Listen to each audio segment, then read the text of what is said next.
afternoon and welcome to Lariat TV News Today. I'm Caroline Waterhouse. And I'm Kennedy Dendy. Thanks for joining us. There have been 2 attacks on Baylor's campus in the last month, the most recent of which took place last Sunday near the Stacy Riddle Forum. We sat down with the victim, Tara Rogers, to hear the whole story. I was parking in the garage to go into the Panhellenic building, and I was walking and I noticed that someone was following me, and I glanced back behind me and the man said, "What are you turning around for?" And I didn't say anything. I just kept walking. He was like, "What are you turning around for?" And I kept walking, and he said, "I'm gonna beat your hoe ass." And I kept going faster, and he said, "I'm gonna kill you." And he said, "You better run." And so that's when I ran. I swiped in, and I slammed the door behind me because the doors on the side, they lock. I fear to go back to the same place that I parked and do the same thing over again, because now I'm wow, I can't go to school without being and I shouldn't have to be, you shouldn't be scared to go to school or do your normal activities. Rogers said she called the police right away and that they were on site almost immediately. They chased down the attacker, who was trying to escape via a stolen bicycle, and detained him. Demetrius Ford was arrested by Baylor police. Ford had 3 existing warrants out for his arrest from the Waco Police Department. Baylor police also found drug paraphernalia on him. He was arrested and charged with drug paraphernalia, outstanding traffic warrants, making a terroristic threat, and theft. Election day isn't until November 6th, but early voter turnout is already through the roof.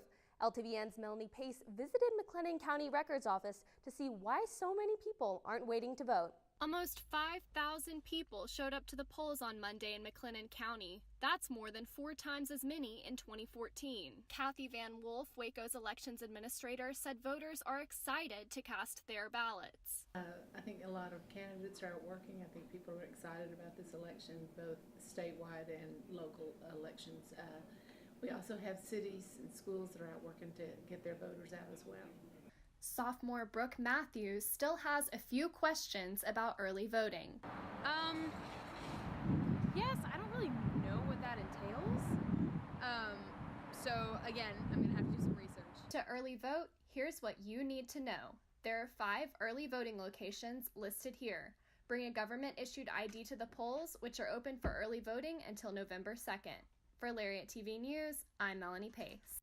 Incumbent U.S. Senator Ted Cruz visited Waco for a rally last Friday at the Texas Ranger Hall of Fame Museum.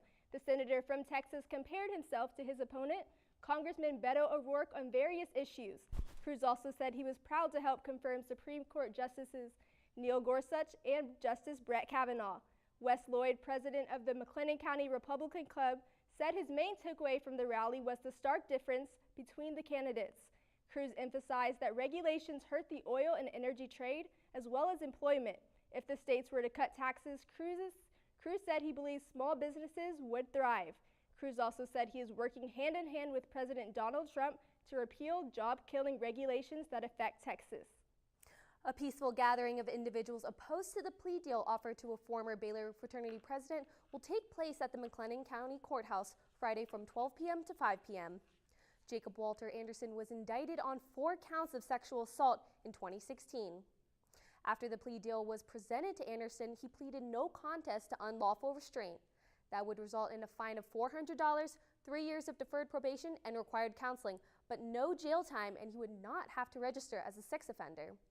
The reduced sentence was offered by Assistant District Attorney Hillary Laborde, but 19th State District Judge Ralph Strother has the authority to reject the deal, which would likely take the case to trial. Judge Strother, who ordered a pre-sentencing investigation, intends to make his decision on December 10th. If you would like your voice to be heard, you can call the 19th District Court at 254-757-5081 to urge Judge Strother to reject or accept this plea deal. Billy Wayne Coble, a former resident of Axtell, will be executed on February 28th for killing 3 members of his estranged wife's family. Coble is 70 and one of the oldest inmates on death row in Texas. He will be executed 30 years after he abducted his estranged wife and committed the murders. Baylor Law School professor Brian Sir said the delays with Coble's case are due to the strict procedure that comes with the death penalty. The Waco Immigrants Alliance offers a variety of resources to families in crisis. LTVN's Emma Whitaker sat down with Hope Mustakim, a woman who has been working with the Alliance since her husband was deported in 2011. In 2011, Immigrants and Custom Enforcement knocked on Hope Mustakim's door to arrest her husband for a drug crime that had happened 4 years prior. They showed up in full SWAT gear, like fully armed guards, and they came into the house and they were like, you know, they asked him, "Are you a citizen?" He said, "No, I have a green card. I've been here for 25 years. And they said, "Oh, well, your felony in 2006 violated your green card, so you have to come with us. You're being put in removal proceedings." And he's like, "What does that mean?" They're like, "You're being deported." And he's like, "I've been here since I was 12 years old." He was detained for 10 months in a for-profit detention center. 10 months later, his felony drug charge was actually dropped. For-profit detention centers actually have quotas of people they need to fill their cells.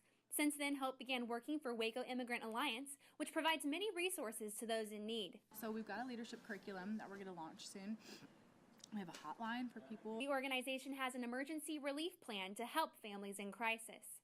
It takes a little of the anxiety away, because a big fear for families is not just ICE showing up, but it's like, what happens to your home, your car, the food, the kids? From attending rallies to babysitting to even being bilingual, there are tons of ways to get involved. We want to offer an art therapy class for immigrants, so we want people to come in and teach art. We'd love to do a music class. To get involved with Waco Immigrant Alliance, sign up at wacoia.org. Many students travel abroad during the summer, but one group of students got to go to Europe together just last week. We've got the details coming up right after this. It's not just a school to me, it's home. Home.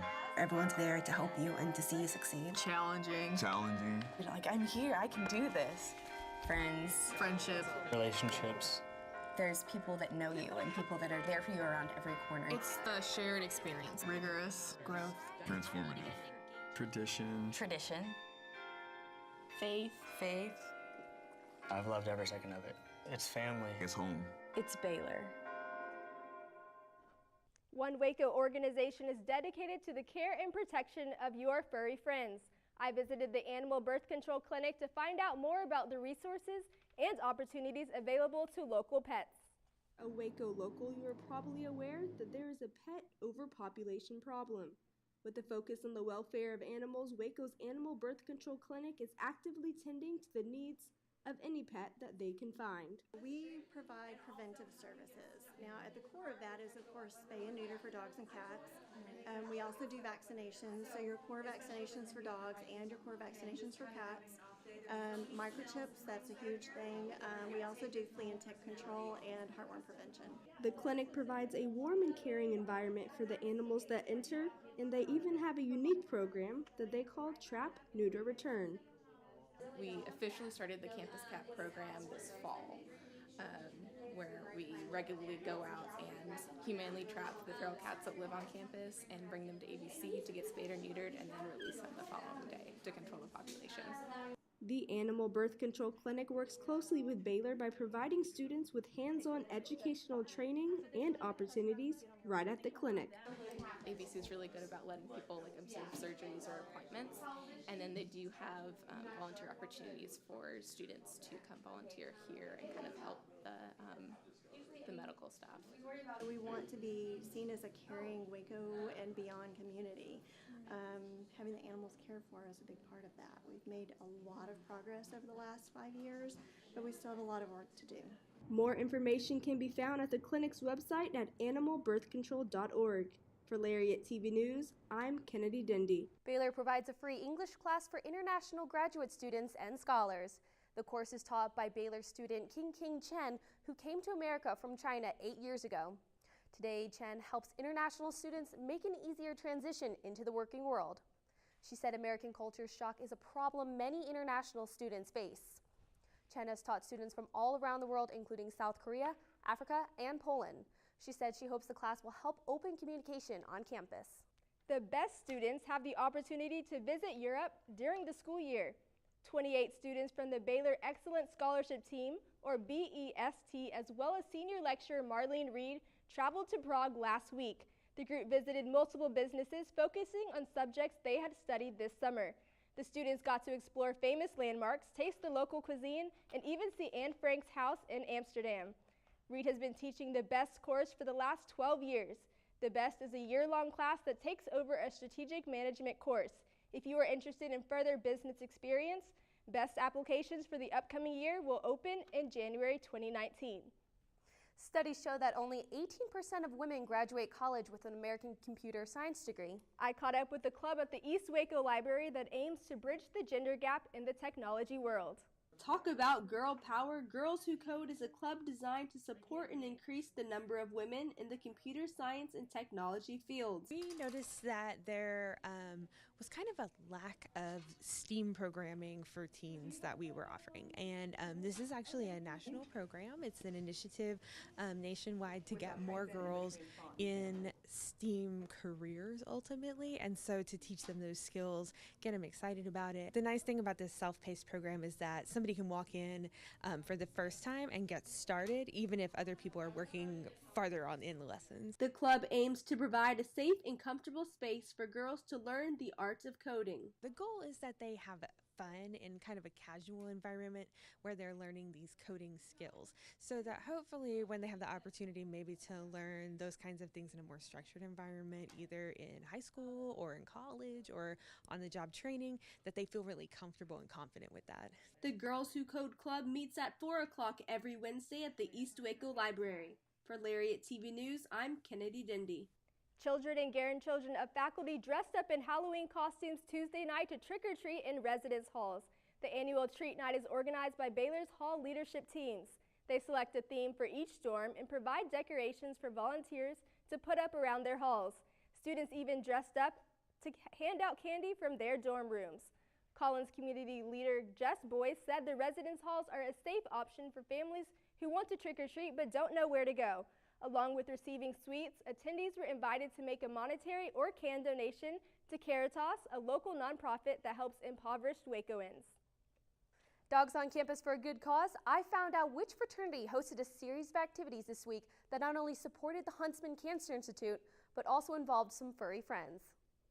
Sigma Chi is hosting their annual Derby Days this week in support of their philanthropy with the Huntsman Cancer Institute. The fraternity kicked off their start of their cause with Derby Doggies, a mixer open to all and celebrated pups around. We were trying to incorporate the entirety of campus with this event, and so I'm really hoping we can get as many people out here as we can, and that's my main goal for this event. All the sororities compete in activities for which they get points during the week. Whichever sorority has the most points at the end receives $2,500 for their own philanthropy. President Jarrett Sambara said this week's activities generate a lot towards their goal to give to the Cancer Institute. We did 25,000, and this year we're shooting for 35,000, and we're already getting close to 20,000. So really it's accumulation of all of our hard work this year. The dogs are a main pull for the boys, who all look forward to the opportunity to bring their own dogs out. This year it's kind of getting to bring Bruno out and to see all the dogs, because our chapter just has so many dogs to bring out and enjoy. You can follow the events for this week by going onto their Instagram page, and Saturday, October 27th, they have the main event, which is a 5K run at 10 a.m. on Fountain Mall. I mean, the dogs is an easy thing. I mean, you gotta be kidding. Like, this is the best event, honestly. With Lariat TV News, this is Caroline Waterhouse. The Bears had a tough matchup with the West Virginia Mountaineers in Morgantown last night. We've got sports with Noah coming up right after the break. It's not just a school to me, it's home. Everyone's there to help you and to see you succeed. Challenging. Like, I'm here, I can do this. Friends. Friendship. Relationships. There's people that know you and people that are there for you around every corner. It's the shared experience. Rigorous. Growth. Transformative. Tradition. Faith. I've loved every second of it. It's family. It's home. It's Baylor. Baylor took on the West Virginia Mountaineers in Morgantown last night, but the game didn't turn out how the Bears had hoped. Turnovers, penalties, and mistake after mistake plagued the Bears in their loss to West Virginia, 58-14. West Virginia quarterback Will Greer came out fired up and wasted no time, using only 50 seconds to march 75 yards down the field to score their first touchdown of the game. Greer played like a top-tier Heisman quarterback, throwing for over 350 yards and 3 touchdowns. Greer's favorite target, David Sills V, had over 130 yards and 2 touchdowns on only 5 receptions. While Greer and the Mountaineers basically played mistake-free, Baylor did not. Charlie Brewer, who's usually throwing for more than 300 yards a game and 5 touchdowns, was held to only 1 completion and threw 3 interceptions in the first half alone.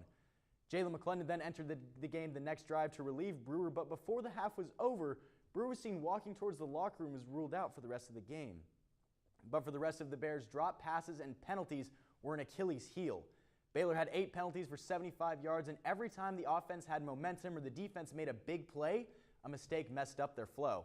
As Baylor seemed to beat themselves against the Mountaineers, Matt Rule and his Bears look to bounce back next week as they take on the Oklahoma State Cowboys during homecoming weekend. The Baylor women's soccer team took home the regular Big 12 title on Thursday night at Betty Lou May Soccer Field. This is the first time the Bears have clinched this title since 1998. LTVN's Savvy Cooper has the story.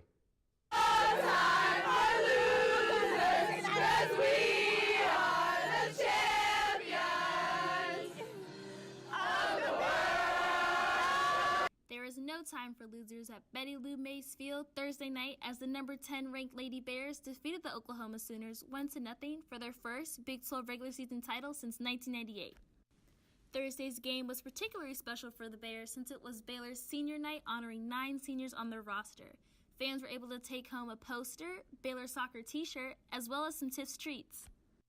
Senior forward midfielder Kennedy Brown raced up the field to find an open junior forward Cameron Winland for a goal.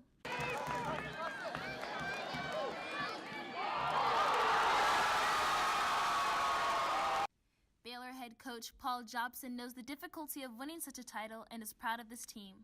Yeah, the regular season's really difficult to win. You know, I think people don't realize how difficult it is to win a regular season championship. And yeah, to hear the We Are the Champions song, and it's pretty special. But I'm just really excited for these young ladies and what they've been able to experience here while they've been at Baylor. Winland knew her team wanted to win this game for the seniors, and their talent, heart, and mentality made that a reality. I think that the whole team wanted this for the seniors. I mean, this hasn't been done in 20 years, and we have a really special group of girls. We have a lot of talent, and we have the mentality and the heart that no other team has had. So yeah, it really showed tonight, and I'm just really excited for the seniors, but we're not done yet. We have a long season ahead of us. As a senior, Brown was so excited to see how all the work they've done as a team on and off the field finally pay off. Tonight, I mean, I think it's just realizing how much work all of us seniors have put in to see it come out of, like, just pay off, you know? It's just cool to see all of this literally on the field, off the field, all come together, so it's been awesome. This is just the beginning for the Lady Bears. Tomorrow morning, they head out to Kansas City, Missouri to start competing in the Big 12 Soccer Championship Tournament on Sunday. Cross country hits the road and travels to Ames, Iowa today to run in the Big 12 Championship meet. The women's team will be running 10 participants, but the men will only have 8 due to injury. Baylor hasn't finished in the top 10 in an event since the UTA Invitational back on the 7th of September, but associate head coach John Capron says even though they're not firing on all cylinders, this is the team's best chance to make their final push. This is when it matters. I mean, if you're not on you know, use basketball as an example. If your lead up to the Big 12 tournament didn't get you into the big dance, right, then your shot is the tournament, and this is sort of our tournament for the Big 12, and sort of, you know, going on from regionals from there. So we could garner a lot of confidence going into that regional meet. Baylor volleyball took on TCU for the second time this season on Wednesday in Fort Worth and brought home a 5-set victory. This is the Bears' 4th 5-set match win of the season. Baylor swept the Horned Frogs for the 2nd straight year and currently has 4 straight wins over the Frogs. Sophomore outside hitter Yassiana Presley hit her 30th kill in the 5th set, and libero Tara Wolf hit a 4th service career-high ace in the 5th set, which gave the Bears a solid 3-point advantage. The Bears will take on the Kansas Jayhawks at 12 on Saturday at the Farrell Center. Men's tennis hosted and competed in the Intercollegiate Tennis Association Regional Tournament earlier this week. 4 Bears made it into the round of 32s in singles play, with Sven Law and Johannes Schroeder making it to the Sweet 16. In doubles, the dynamic duo of Law and Jimmy Bendick made it all the way to the semifinals before having to retire before the match due to injury. The two had a tournament record of 3-0 and a fall season record of 11-0. Baylor is currently competing in the Waco Futures Tournament and will likely finish play early next week. And that's your sports update for this Friday. Remember to let the Lady Bears team has their first exhibition game at 7 p.m. tonight in the Farrell Center. Thanks for watching Lariat TV News today. We'll see you next week. Have a great day.